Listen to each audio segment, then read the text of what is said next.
Live from Delaware, it's Hoagies and Pierogis! With your hosts, Ian DiCarlo.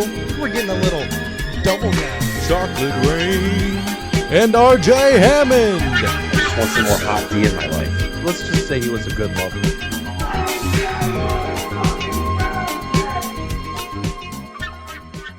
Hello, everyone. Welcome to episode 78 of Hoagies and Pierogis. I'm your host, Ian DiCarlo. And what a great week of college football and NFL. Both had Game of the Year candidates in them, but hold on one second. I wanted to just go over one thing. What's up with all the Thanksgiving hate? I was sitting here last week. I was like, oh, I can't get my mind off of Thanksgiving. And everyone's like, oh, this is the worst holiday of the year. All right. Listen, outside of people hating their families for no reason, come on. You eat, you drink like a glutton, you shop like a greedy little whore, all while sloughing off the whole week. Then at dinner, you can be prideful and brag about all you've accomplished in the last year. You know, then be envious of relatives that have done more. Induce wrath in your grandma after you drunkenly stumble into her, dropping the sweet potatoes marshmallow side down on the carpet. And then lust after that hot chick that your cousin brought that you're too afraid to ask, are we blood related? But I digress. All 7 deadly sins in one holiday. It's the most debaucherous holiday that we have. Come on, people. Come on. God. But yeah, I don't really like talking to my cousins that much about, hey, what are you smoking on in front of my fucking grandmother? Like, chill out. Chill out. Calm down. I get it. But I ate like crazy. I had my Kool-Aid. I had my flan. And you know Grandma made pierogies. So we're rolling. We are rolling, buddy. But yes, great holiday. Being out in Pittsburgh is just nice. I love it. Going back there next week for the Steelers-Patriots game. That's going to be a lot of fun. But we'll get into the NFL later. We have one thing to cover for the MLB, and that's the Diamondbacks capitalizing on this World Series success.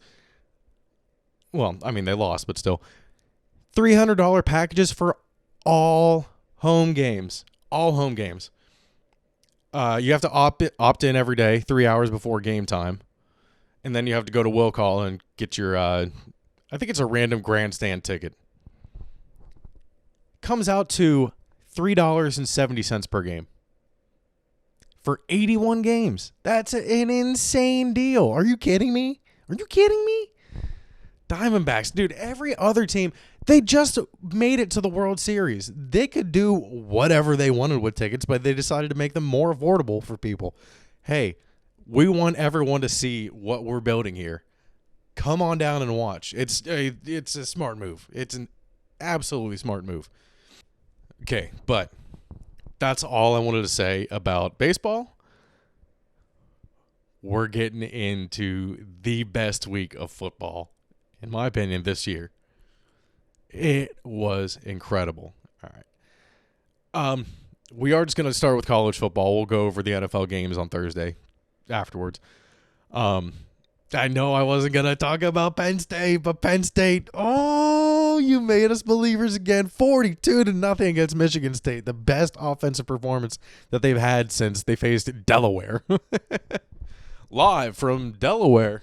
But that was Drew Allar's first game with 250 pass yards since week 1 against West Virginia. We were just ragging on him. He turned around and he made it a little bit interesting. Bo Perbula actually came in and took some snaps while Allard was at wide receiver. And they would not shut up. They were like, well, I don't know why Allard's even out there. Why not just have an actual wide receiver? Because to take away a defender. And first off, they didn't go to him they did it like 4 times. They didn't go to him the first 3 times, and on the 4th one, I thought they actually were going to go to him, but they never did. It didn't matter. The over in that game was 43.5, though. It was 42. Penn State.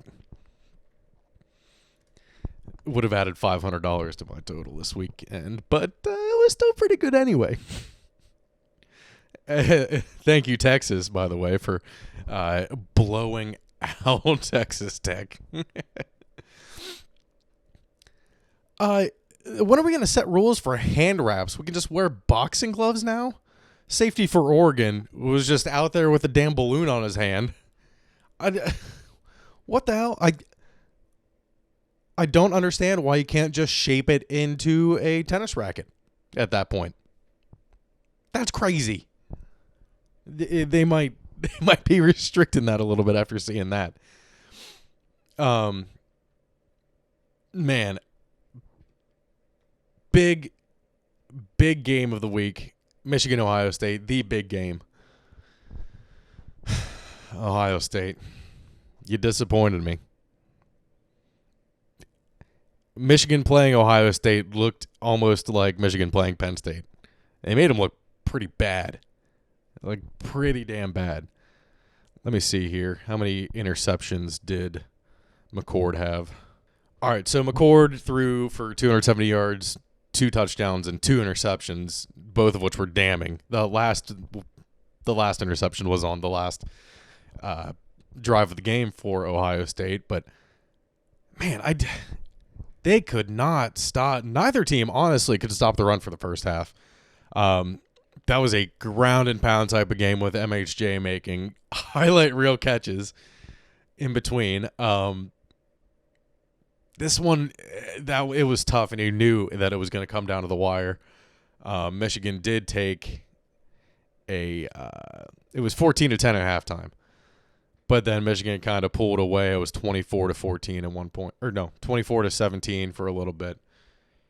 And it was good. Post game, my Sharona kept it clean. That was good. You could tell that he kind of wanted to let it slip, but my God. Fuck Michigan. Just fuck Michigan. It really is wild that Blake Horm shapes up his hairline and just does nothing else to the rest of his Trey Young looking ass head. And okay, this one, I was worried about Louisville. This makes the picture a little bit more clear, in my opinion, just going into the championship weekend. Kentucky gets the upset over Louisville, 38-31. It did move Louisville down 4 spots to number 14. So Florida State playing a top 10 Louisville would go a long way for them. A long way. And Florida State, I guess I'm not really surprised because they're still undefeated. I mean, hey, it's the 4 undefeated teams in the top 4. There wasn't much offense in that Florida game. They beat them 24-15.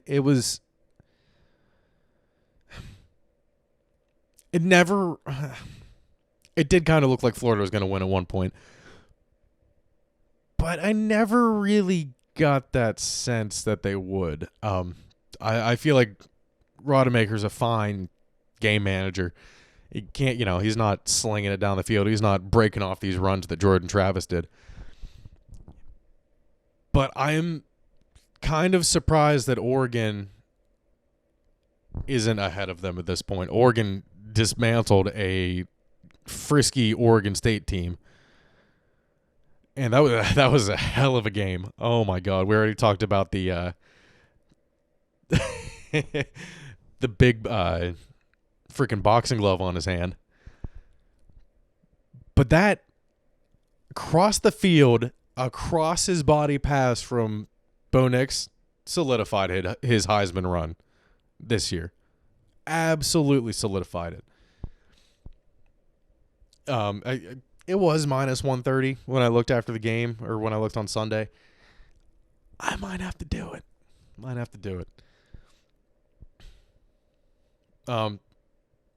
I thought this was hilarious. Fuck Alabama. What the fuck is wrong with you? You can't beat an Auburn team that lost to New Mexico State? Boo. And then all madness breaks loose. I wrote that down after they were penalized.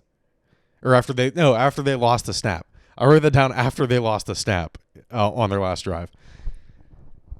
What a comedy of errors leading to one of the greatest plays I've ever seen Second greatest play in an Iron Bowl ever.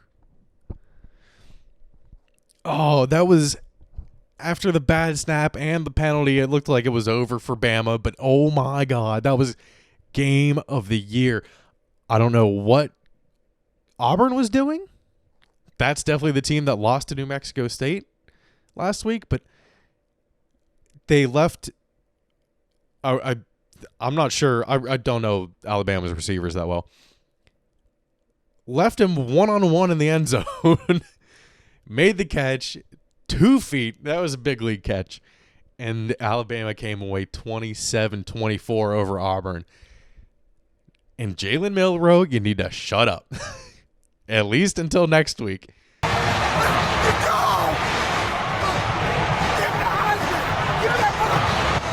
There is no way you should even be sniffing a Heisman right now. No chance. After getting benched 3 games into the season and then almost losing to this sorry-ass Auburn team? Are you kidding me? You want the Heisman for that? Get out of here. Get out of here. 13.5-point favorites, and you barely beat them on the last play from your own 40-yard line on 4th down. Calm down. Now, if you beat Georgia, there might be a case. Even if Bo Nix loses to Washington and he puts up some good numbers in that game, I think he's going to win the Heisman. I really do. And Jalen Milroe was like plus 10,000 or something. It's the top 3, and then Milroe's there plus 10,000 to win the Heisman. Okay, we'll stick on the Pac-12. This Washington game against Washington State. Ooh, oh my God, just struggled against Washington State. I actually can't believe they managed to win this one. Balls to go for it on 4th down. 4th and 1 from your own 30-yard line with, what was that, 1:15 left? A minute, 15 seconds left. You went for it on your own 30-yard line. Absolute balls. Flipped the field in 20 seconds because of it. Got in field goal range. And gross. That was gross. Yep, that's the name of their kicker. Gross gets the scholarship, and he makes the game-winning field goal for Washington. What I always love those videos of them, of the coach going, like in the locker room, being like, "Yep, it's been a tough road, but for this guy, we're giving him the game ball and a scholarship." Ah! It's great. It is heartwarming. But yes, winner of the Pac-12 championship has to take that playoff spot. Now, all hell might break loose if Alabama beats Georgia next week. We are going to have to see. But I think Alabama would have a legitimate shot to get in if Oregon wins. If Oregon beats Washington, there's a legitimate chance Bama could jump from 8 right now to 4. And that would suck, because then it would be Michigan, FSU probably, Georgia, and Bama in the playoffs. Not what we want to see. That's not what we want to see at all. I want Washington there. Washington or Oregon, I'll take. So Georgia, you better take care of business. Show Jalen Milroe why he does not deserve the Heisman. But yeah, it's looking like a good field going into this championship week. I do want to kind of go over these championship games. So we got Oregon and Washington on Friday night in Las Vegas. Oh, fuck. No, that's the Christmas party. No. I'm going to be watching on my phone at the freaking Christmas party. And then Saturday we have Oklahoma State, Texas for the Big 12 at 12 p.m. Texas looking to get their last Big 12 championship. We have Georgia, Alabama, the big one at 4 o'clock. That's nice. I love those 4 o'clock games, those important like 3:30, 4 o'clock games. The Big Ten championship, Michigan, Iowa, in Indianapolis. Iowa stands no chance. Their over-under for total points scored in the first half was set at 0.5, and it was plus 100 for a little bit. It's back down to minus 125, which is still pretty decent. I don't know if Iowa's going to score at all. But I would have taken that 0.5 at plus 100 in a heartbeat. And then this one, that could also throw things into chaos. Louisville at Florida State. I do think if Florida State wins, they're in no matter what. You have to take an undefeated ACC. I don't know, ACC champion, but still undefeated. Eye test doesn't favor them, but their record does. Their schedule it's all right, but not marginally harder or easier than Michigan's was right now. So we'll see. We'll see how things shake out. I'm looking forward to it a lot. Okay, big Thursday night. Not Thursday night. Big Thanksgiving games. And they were, except for the first one, kind of boring. Packers at Lions. Lions shitting the bed a little bit. What the hell has gotten into them? Didn't look too good against the Bears, and you definitely can't do that against the Packers, who are, even though they're not great, they're better than the Bears. Just things never once broke the Lions' way. Goff with another 3 interceptions, I think. Goff, just hold on to the ball or throw it. Whatever. Cowboys absolutely blew out the Commanders and got Jack Del Rio fired. Rivera will take over the play calling. The Cowboys came out firing on all cylinders. Never dropped below an 80.5% chance to win the game, according to ESPN. But that's inconsequential because Bland gets the INT record for most pick sixes in a year. After getting his 4th one to tie the record last week, he gets his 5th one this week to break it. That's as many touchdowns as Patriots wide receivers have combined. Yeah. 5 touchdowns out of your wide receivers. And this week was not any better. It's the last game of the night, Seahawks 49ers. This was the one game a year where Debo was like, I'm just going to do anything I want, and it'll work. He said, fuck it. Aside from Kittle, they really got everyone going, and they actually got caught on the sidelines making upgrades to their McCaffrey bot that they have. I don't know where they're making these things, but can the Patriots have one? It is confirmed that he is a robot. Honestly, it should have been a given that he was going to get 2 touchdowns. That should have been a pretty easy bet. I should have done it. This was funny. What I thought was a penalty for the 49ers jumping over the line, it was actually because the Seahawks players flipped the 49ers players after he tried to go through them. Didn't even really try to jump. Just kind of pushed in, and the Seahawks defender got leverage and just whoop.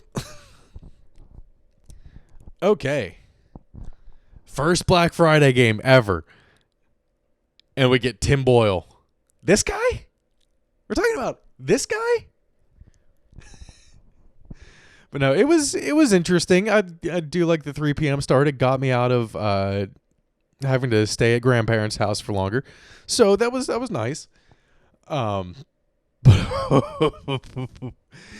Tyreek Hill, you dog. Oh.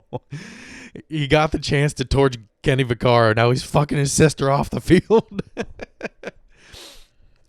I had to look this up because I wasn't sure if that claim was even right. Turns out it was. Vaccaro hasn't played since 2020, but he got to play against Tyreek Hill 3 times. The first time they played, nothing too crazy.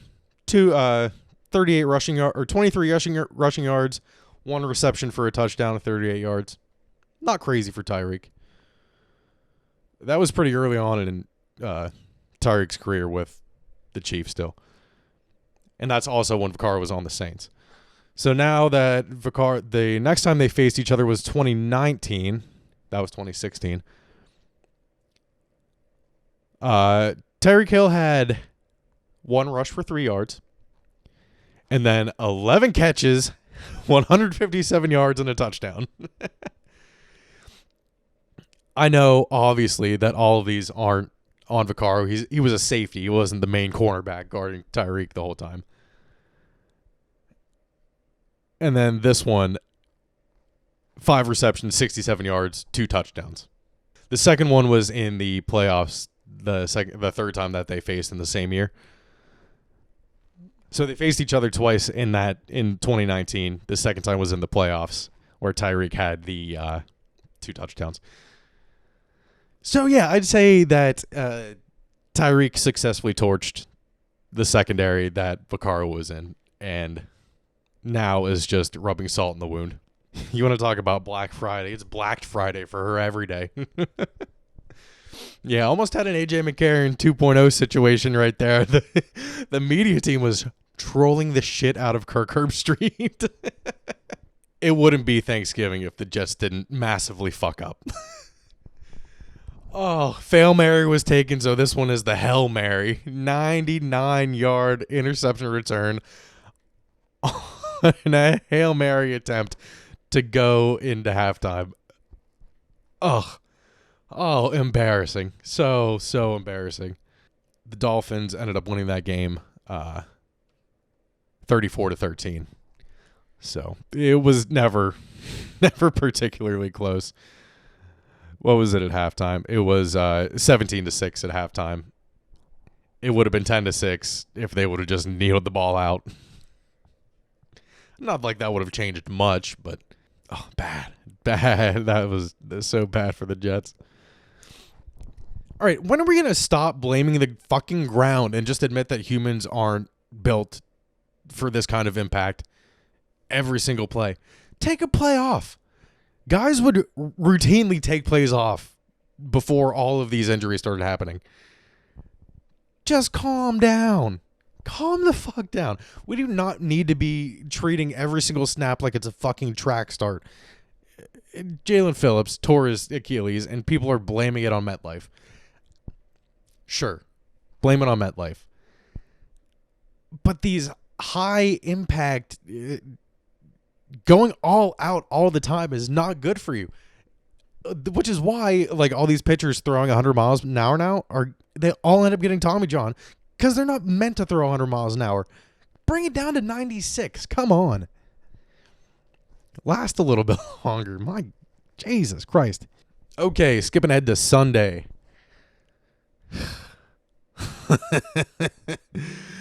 Tommy touchdowns. Let's go. Yes.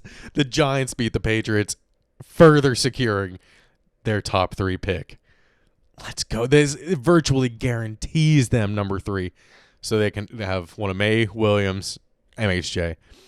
I don't think that the Bears are going to draft a quarterback. I think that's straight up smoke. They will draft MHJ.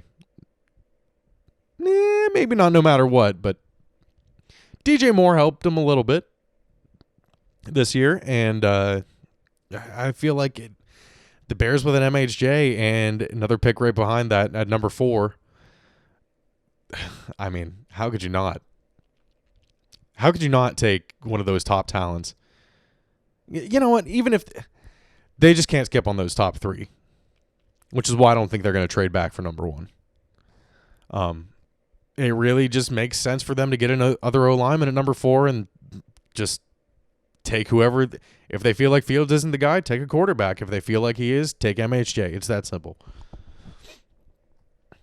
But yeah, I'm happy that the Patriots got a top 3 pick, but I thought of this. This was a tough pill to swallow in my mind. What if it's not a drafting issue, and what if it's a developmental issue? I don't want the Patriots to be the Pirates of the NFL. And well, what happens when we draft Williams or May and one does well while one withers away with us and the other does well somewhere else? And then if they leave and they do well somewhere else, then it will really be like the Pirates. But this, if Williams or May don't pan out, it's 10 years of not making the playoffs easily. We will be mired in mediocrity for a long time if these picks don't hit. That's just the bottom line. Stop looking for value just stop reaching. Just make the obvious pick. It's why Belichick can't be the GM going into the season, because we need to find out if it's him, if it's his drafting or not. We need to find that out. I don't want him to go anywhere else. I want him to get the win record with the Patriots. That would be fucking awesome. But yeah, hell. Yeah, it will be what it will be. I'm just hoping for the best. Okay. Speaking of quarterbacks that panned out, C.J. Stroud almost led the comeback. I think it was a 57-yard field goal to try and tie the game. Bounces right off the bottom crossbar. Oh, man. Your weekly reminder that also Tank Dell is the man. He's a monster. What a great duo to have. They're going to be together at least 4 years. That's going to be, it's fun to be a Texans fan right now, I'm telling you what. Another game where it came down to a 59-yard field goal. The game of the year in the NFL. Hands down, I don't think it could get any better than this. The Eagles beat the Bills 37-34 in overtime. What an exciting performance. After fucking up twice on the same drive, on that last drive, Jason Kelsey came out and balled it overtime. Oh my God. He had 2 false starts on that on the last drive, and I'm sure that he was pissed. You could actually see it after they made the 59-yard field goal.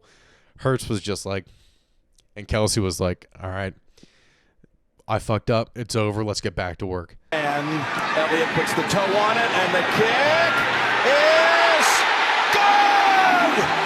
Oh, what a kick it is by Elliott. He drilled it. I loved that attitude from them, because they were right. They shouldn't have been in a position to win. They shouldn't have been, but they were, and they fucking did it. I really don't know why the Bills didn't push for a field goal in regulation. They had a timeout with like 50-some seconds left, 40-some seconds left. Nah, maybe not that much time. Maybe it was like 27, but it was verging on 30 seconds. And you know that Diggs or Davis can just go out there and catch a deep pass from Josh Allen. It was raining like crazy. It was really bad. So I can understand not wanting to take the chance and make a mistake. When you're going into overtime and you're 0-5 with Josh Allen in overtime, you need to push for that extra field goal.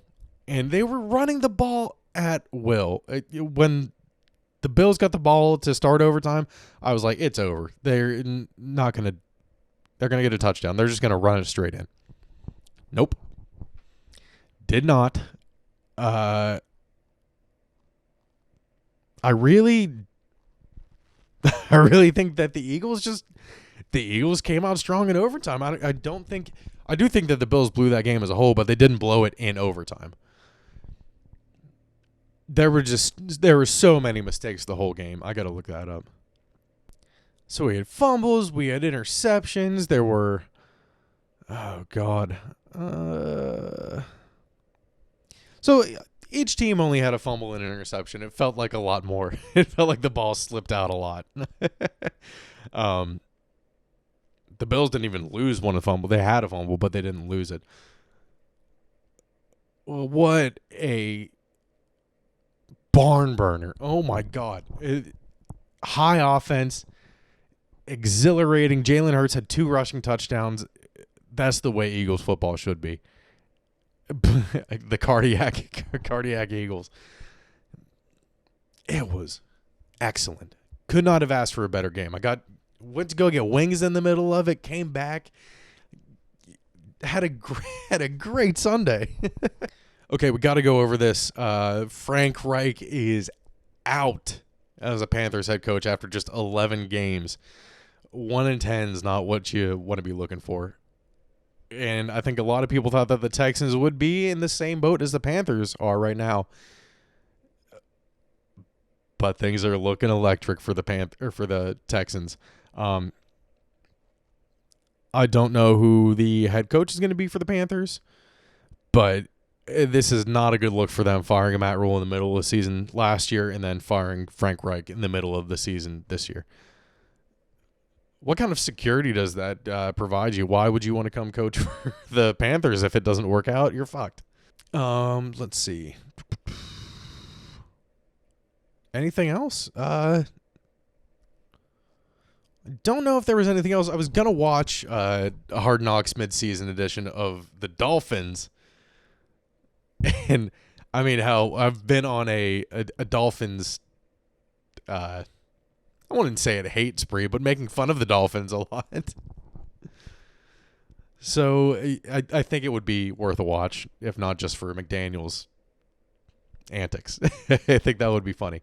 Okay, it is Tuesday, 11/28, so this will be out on Thursday morning. Probably I'll edit it on Wednesday. So with that, I think that's it. Looking forward to the championship games in college next week. Looking forward to maybe another Patriots loss. So that's what we're hoping for. Maybe the Panthers head coaching change sparks some life under them. They start winning a little bit, and maybe Kyler Murray starts doing anything with the Cardinals, and maybe they come back and win some games. Maybe the Patriots can get that number 1 pick. I think having number 2 like the Texans did last year might be a little bit less stressful. That would be nice. But yeah. All right, everyone. Make sure to go like, comment, and subscribe to our YouTube channel. Make sure to follow us on Instagram where I post clips. Follow us on Spotify, Apple, Stitcher, all that jazz. And with that, we'll give you this.